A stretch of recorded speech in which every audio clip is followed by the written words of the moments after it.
est quasi 13 minutes. On a encore un petit quart d'heure à passer ensemble. La dernière longueur de votre télémédecin ce mercredi matin. Et vous êtes en compagnie de Laura, ici présente, et de Sophie. Avec Sophie, on va parler mode. Mais avec Laura, on va mettre, le projecteur sur une association importante qui offre un outil de lutte contre les violences faites aux femmes et aux filles. C'est un sujet d'actualité puisque, je rappelle, l'Assemblée nationale vient d'adopter une proposition pour lutter justement contre ces violences. Et puis, on est en plein Grenelle sur le sujet aussi. Et on s'est intéressé à une femme exceptionnelle qui s'appelle Diariata Ndiaye, qui a eu le prix de la France s'engage et qui a créé en 2015 une association qui s'appelle Résonante.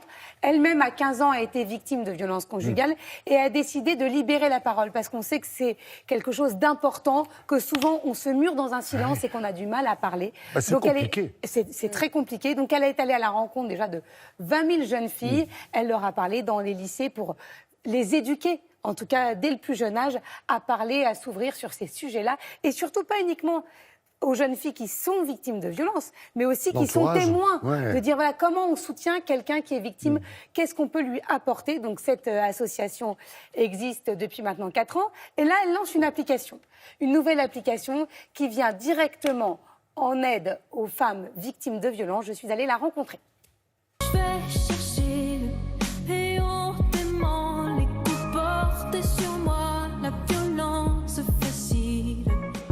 Bonjour, alors comment tout a commencé ?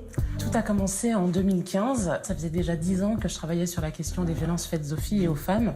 Est venue cette idée de créer une application mobile pour simplifier les démarches des victimes de violences et des témoins qui sont généralement démunis quand ils doivent se confronter à ces situations.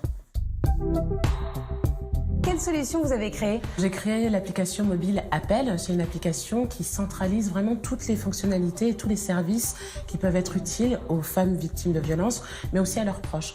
Donc 4 fonctionnalités principales. Une touche d'alerte pour qu'elles puissent prévenir des personnes de confiance. Elles enclenchent une alerte. 3 personnes de confiance entendent en direct ce qui se passe. Elles savent exactement où se trouve la personne en temps réel. Et l'ensemble de cette alerte est enregistré. Elle va pouvoir l'utiliser pour aller déposer plainte. Et d'autres fonctionnalités qui permettent d'appeler les associations qui sont proches, qui font de l'hébergement d'urgence, qui font de l'aide psychologique, juridique, etc. Une touche d'information sur quels sont les conseils qui peuvent être faits aux femmes victimes de violences selon les situations qu'elles vivent. Et puis une touche qui permet de chatter directement avec les gendarmes et les policiers 24 heures sur 24, 7 jours sur 7. Quand on vous écoute, on se dit mais pourquoi c'est pas le gouvernement qui a eu une telle initiative ? C'est vrai qu'on peut se poser la question. Moi, je suis partie de mon expérience personnelle. Donc, j'avais sensibilisé plus de 20 000 jeunes. Je suis en contact direct avec les victimes et je suis partie vraiment de toutes leurs problématiques, qu'elles n'appellent pas la police quand elles sont victimes de violences, qu'elles ne connaissent pas les associations qui peuvent leur venir en aide, qu'elles sont assez mal informées sur les dispositifs existants. Et donc, il y a d'un côté des solutions qui existent, de l'autre côté des victimes et des témoins qui ne savent pas trop quoi faire. L'idée, c'était vraiment de faire la jonction et de créer cette application qui est gratuite, bien sûr. Et aujourd'hui, de quoi vous avez besoin ? On a besoin de faire connaître cette solution. L'idée, c'est vraiment de faciliter toutes les démarches des victimes. Et donc, cette application, maintenant qu'elle existe, qu'elle soit téléchargée aussi bien par les victimes, mais aussi par toutes les personnes, parce que l'idée, c'est aussi d'en faire de meilleurs alliés. On connaît tous une victime de violence, et l'idée, c'est de pouvoir l'accompagner au mieux. Donc, c'est une application qui doit être téléchargée massivement. Oui, tous ces discours sont fermes et ce sont des sujets délicats quand même, parce que même ces images, elles sont à la limite de nous choquer quelquefois, hein, Laura. Exactement, c'est pour ça qu'il est important de réagir et de soutenir ces personnes et de faire connaître l'application autour de soi, dire qu'elle existe, appel à cette application. Le nom est facile à retenir. Le nom est facile à retenir. -L. Et à cette application s'ajoute un bracelet qui n'est pas obligatoire, mais qui peut aussi faciliter les choses.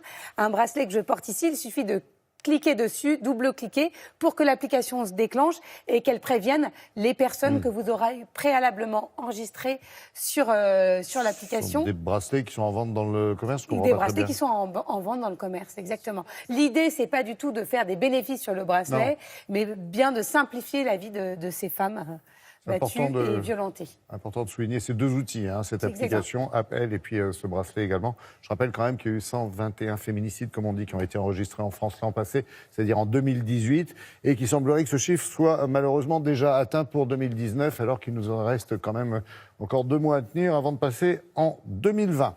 Merci beaucoup.